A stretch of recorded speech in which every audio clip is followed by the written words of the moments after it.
亲啊，继续来看台南安平古堡的内底有2个固定的古迹，甲这2个古迹合并，就叫做热兰遮堡。庆祝着热兰遮堡兴建400年，台南市政府文化局推出着热兰遮堡限定的四手啊！那这个四手的包装图，就是用荷兰画家的作品。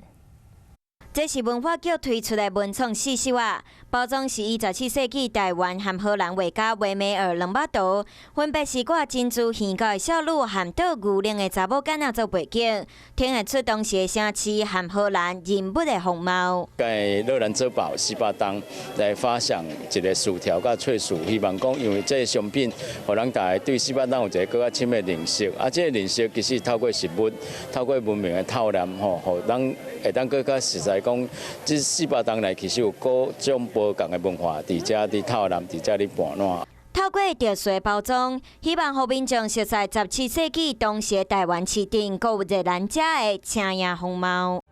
我是吴一璇，想要收看最新第一手的讯息，赶快加入华视新闻 YouTube 频道，按赞，开启小铃铛，最专业的主播群说新闻给你听。